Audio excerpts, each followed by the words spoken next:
Hello. Hi. Hi, everybody. How's everybody doing this fine morning? Yo, Okay, then. oxygen, bro. Well, I, for one, am doing quite fantastic. As an Asian American, the automatic assumption is that I am the best mathematician known to mankind. So I was cruising down the street in my BMW, talking to my friends and sharing laughter. Then suddenly, this very nice Indian couple walks up to me and asks me for my number and asks if I could tutor their son. And I said, "Do I tutor what?" And they replied, "Tutor our son. His math is very bad." I said, "Well, so is mine. Why would you want me to tutor him?" Ha ha ha ha! Alright, all jokes aside, I have a really funny story to tell this morning. It all started with a sparkle in my friend Leo's eyes. A sparkle where you know he's about to yell out a proposal for a ridiculous trip. Like, Let's go to Mammoth, boys! always saying like it's been decided for us already. But it's very, very specific, and obviously Mammoth proposal actually didn't sound too bad. As the person that normally has to actually plan out and organize everything, I was the deciding vote. The executive decision, you might say. However, I've been to Mammoth many times, and I was leaning towards a yes. But in my consideration, I was thinking about one of the members in our group, Andrew James Tarakji. I, of course, had some convincing to do with my parents. I walked up to my mom and dad, who were sipping their Turkish coffee and indulging in Arabic soap operas. My tactic was simple: flaunt my accomplishments and finesse my parents. Finesse and do magic. Dad, you know how I just got into college? Yeah, me and the boys were planning this trip to Mammoth, and I was wondering if I could perhaps go. Who is driving you guys up there? Albert's mom. Okay, you can go have fun. Wow, fantastic. That was easier than I thought. So we bought our tickets and we were on our way to Mammoth. The only problem was, there was no Albert's mom, and I would be driving half of the boys up, because Albert and his older brother Max insisted that their snowboards took up 3 entire seats. Leo and I decided that we might as well sleep at Albert's house since we had to be up at 4 a.m. to pick up Bobby from Pasadena. The next morning, we get in the car and the trap begins. After missing approximately 50 exits, we finally arrive to Bobby's estate. Bobby looks crusty as hell, and as soon as he enters the car, he uses his jacket and blanket and instantly nap times. Everything is going smoothly. The roads are empty, so I'm living a little dangerously, averaging around 80 miles per hour, give or take. Leo, as usual, begins hyping me up, saying, Andrew, you won't go over 100 miles per hour. "Bet!" So I gave him my phone and told him to snap this so I could send it to girls and look pretty cool.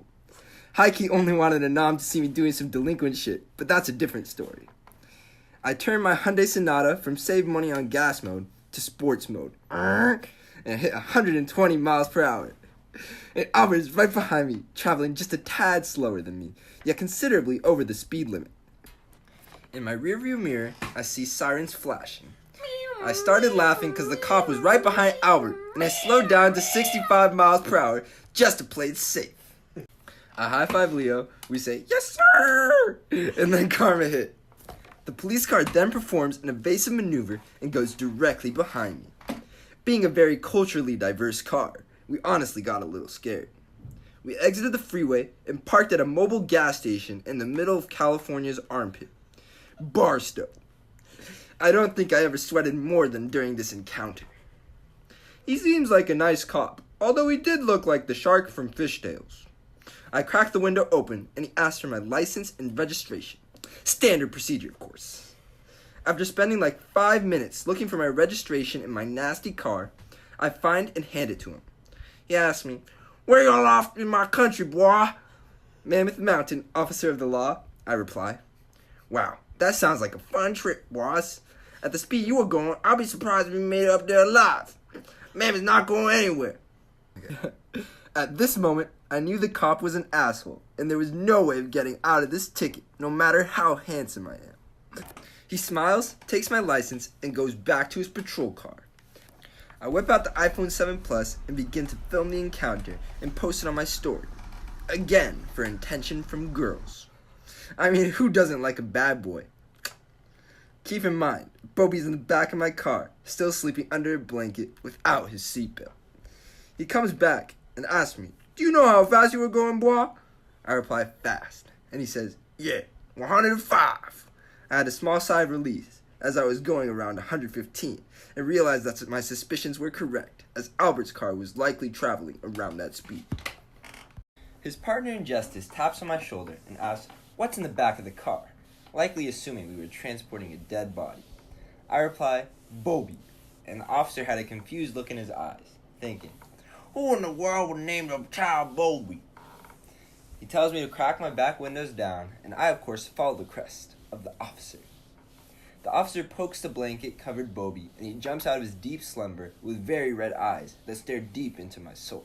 The officer asked, "Why didn't you have a seatbelt on?" to both Leo and me and Bobby. Bobby and Leo said they were sleeping, even though Leo was wide awake. And Bobby, being a minor of the age of 17, it was my responsibility to make sure my passengers were safe. Another citation was added to my ticket. I feel like any normal cop would be understanding and leave us with a warning for the seatbelt violation. But this California Highway Patrol officer by the name of Nielsen had different plans. Potentially swayed by the race and age of those present in the car, we accepted our losses and I took the ticket with my head down. The remainder of the drive, I went cruise control 65 miles per hour down the empty roads of the vast California desert and received a beating from Zachary Bobby Hammond for not waking him up while we were getting pulled over. Leo and Bobby also wanted me to speed again, but I just couldn't get myself to do it. We arrived around 10 a.m. at Mammoth. We checked into our Airbnb and immediately began to unpack our gear so we could get our money's worth for a whole day lift ticket. We drove up to the rental station so Andrew, Leo, and Bobby could all rent their skis. However, as stingy as my friends are, it took them 40 years to get out of the rental room because they were all trying to find the cheapest price possible for the rentals. Bobby didn't even have enough money, so my brother Max had to cover for him.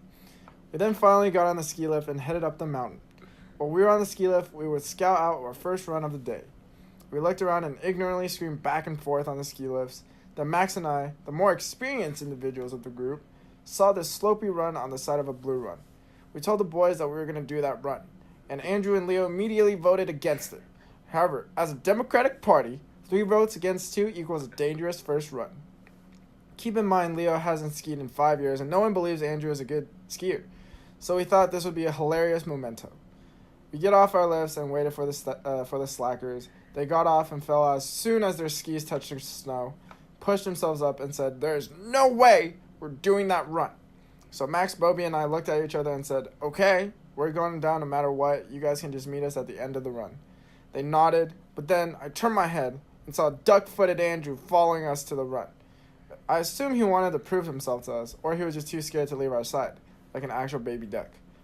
So we got to the side of the run, and I was the first one to go down. I was actually pretty scared because it's been a while since I snowboarded as well, but obviously, I was a natural and it came back to me within milliseconds. Then I watched Max and Bobby come down following my tracks. The 3 musketeers were all at the bottom, but Andrew and Leo were still up top, breaking every chance they get and too scared to actually ski. So as the amazing friends we were, we called them names until they would come down. I'm not actually going to say what names we called them, but it was great motivation. The rest of the trip went a lot like this, them not being able to go down runs, and Not the 3 true, bro. musketeers bombing runs and looking dope. Here are a few videos for your entertainment. Oh my god, they fell! This guy's tumbling! Oh shit! Oh shit! Oh, ski! Hey, catch the skis!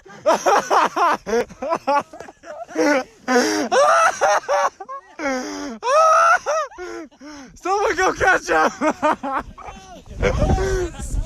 Someone go catch him! Someone catch him! Catch him! Where's the ski?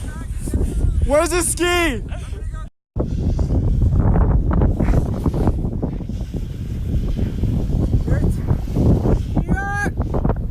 Moral of the story is, live life the way you want to live it, take the risks you're willing to take, and be joyful, be grateful, and don't be dumb like Andrew.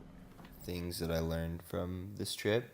Number 1, enjoy your time with the boys. This was a great trip, a great experience, and it was fun seeing Leo tumble down the mountain. But I'd also like to mention this, don't lie to your parents. I got in fat trouble for lying to my parents, other than the speeding ticket, but I got in trouble with them and I really lost their trust, and you don't want to do that. And then also, don't speed and don't do anything illegal. It was dumb for me to speed. Don't speed. I could have killed my friends. I could have killed myself, and it could have just, or killed someone else, and it would have just been a disaster. This was a great learning experience. Now I always drive cruise control, speed limit. So don't speed. Don't do anything illegal. You don't want to meet an Officer Nielsen. And of course, enjoy your life. Do these trips. Have fun with your friends. And yeah.